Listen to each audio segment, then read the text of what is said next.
नमस्ते दोस्तों, मैं राजा आर्य स्वागत करता हूं आपका आपके अपने यूट्यूब चैनल अप्रेंटिस गुरुजी के एक और नए एपिसोड में। दोस्तों, अभी रिसेंटली डीजीटी के द्वारा शिक्षुता के पोर्टल पर कुछ बदलाव किए गए हैं। जैसे कि आप नोटिफिकेशन में देख रहे हैं, recent changes in apprenticeship portal. तो दोस्तों, इस वीडियो में हम इन्हीं चेंजेस के बारे में बात करने वाले हैं। लेकिन दोस्तों, वीडियो शुरू करने से पहले यदि आपने अभी तक इस चैनल को सब्सक्राइब नहीं किया है तो इसे सब्सक्राइब करने के साथ साथ बेल आइकन जरूर प्रेस कर लें, ताकि इस तरह की हर अपडेट आपको समय समय पर मिलती रहे। तो दोस्तों, चलिए वीडियो शुरू करते हैं। तो दोस्तों, यहाँ पर मैं केवल उन्हीं चेंजेस के बारे में आपको बताने वाला हूँ जो आपके लिए ज़रूरी हैं। तो दोस्तों, यहाँ पर जो सबसे पहला चेंज यहाँ पर बताया गया है वो है candidate must hold educational qualification required for BTP exemption. दोस्तों, यहाँ पर बीटीपी यानी बेसिक ट्रेनिंग प्रोवाइडर एग्जाम्शन के बारे में बताया गया है। दोस्तों, यदि आप सभी आईटीआई होल्डर्स हैं तो आप सभी को ये एग्जाम्शन पहले से मिली होती है, और जो नॉन आईटीआई कैंडिडेट हैं उनको ये एग्जाम्शन लेनी होती है। दोस्तों, बीटीपी यानी बेसिक ट्रेनिंग के बारे में मैं यहाँ पर आपको बता दूँ कि जो कैंडिडेट नॉन आईटीआई कैंडिडेट होते हैं यानी ऑप्शनल ट्रेड के जो भी कैंडिडेट होते हैं उनको बेसिक ट्रेनिंग भी अप्रेंटिसशिप के साथ साथ करनी ज़रूरी होती है। लेकिन दोस्तों, कुछ विशेष क्वालिफिकेशन वाले कैंडिडेट को इसमें छूट प्राप्त होती है। तो दोस्तों, यहाँ पर यही बताया गया है कि यदि किसी कैंडिडेट को बीटीपी एग्जाम्शन की छूट चाहिए तो उससे जुड़ी हुई क्वालिफिकेशन उसको पोर्टल पर अवश्य लगानी होगी। दोस्तों, आईटीआई होल्डर कैंडिडेट तो अपना आईटीआई का सर्टिफिकेट वहाँ पर लगा देते हैं, लेकिन फ्रेशर वाले कैंडिडेट या फिर ऑप्शनल ट्रेड वाले जो कैंडिडेट होते हैं उनको भी ये चीज़ अब मैंडेटरी कर दी गई है। दोस्तों, यहाँ पर उदाहरण दिया गया है। यहाँ पर एक कॉमिस शेफ़ की जो पोस्ट है वो दी गई है, यानी कॉमिस शेफ़ नाम से जो अप्रेंटिसशिप का कोर्स होता है उसके लिए ग्रेजुएशन इन होटल मैनेजमेंट अनिवार्य किया गया है। तो दोस्तों, यहाँ पे ये जो मैंने अंडरलाइन किया है ये पढ़ पा रहे होंगे, ग्रेजुएट इन होटल मैनेजमेंट।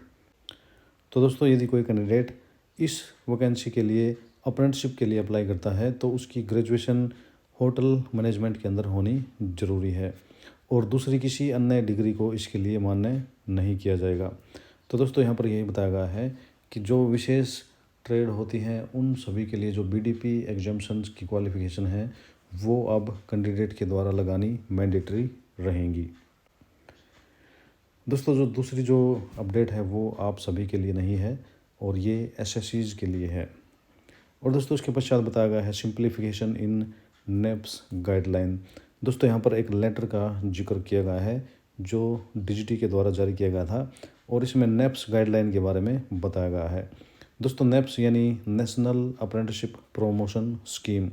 दोस्तों, अप्रेंटिसशिप स्कीम को प्रमोट करने के लिए जो केंद्रीय सरकार है उसके द्वारा विभिन्न जो डिपार्टमेंट होते हैं अप्रेंटिसशिप जो लगाते हैं तो उनको नेप्स के माध्यम से कुछ रिम्बर्समेंट किया जाता है।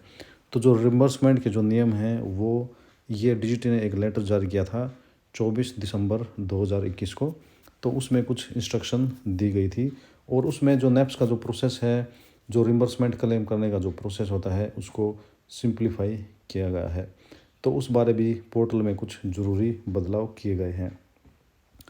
दोस्तों, यहाँ पर एक जो इम्पोर्टेंट टॉपिक है वो है change in contract termination request. दोस्तों, यहाँ पर ये एक बहुत ही महत्वपूर्ण जानकारी है। दोस्तों, इसमें यही बताया गया है कि जो कॉन्ट्रैक्ट है वो केवल 2 बार ही अब टर्मिनेट किया जा सकता है।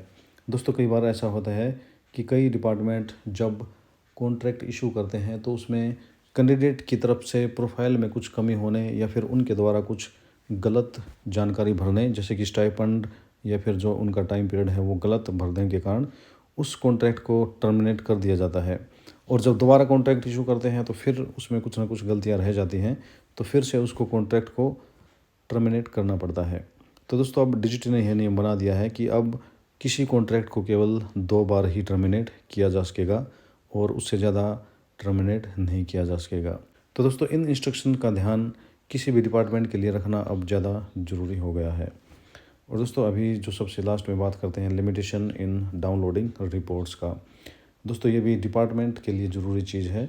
इसमें यदि डिपार्टमेंट अपने अधीन लगे हुए जो कैंडिडेट हैं उनके कॉन्ट्रैक्ट का डाटा यदि पाना चाहता है तो वो उनको उनकी मेल आईडी से डाउनलोड कर सकता है।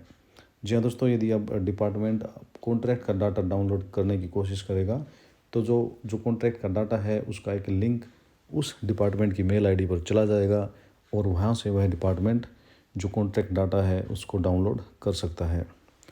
तो दोस्तों, ये कुछ ज़रूरी अपडेट्स थी या फिर कुछ ज़रूरी चेंजेस थे जो डीजीटी के द्वारा अभी पोर्टल पर किए हुए हैं। तो दोस्तों, आज के लिए अपडेट में यही एक अपडेट आपके लिए थी।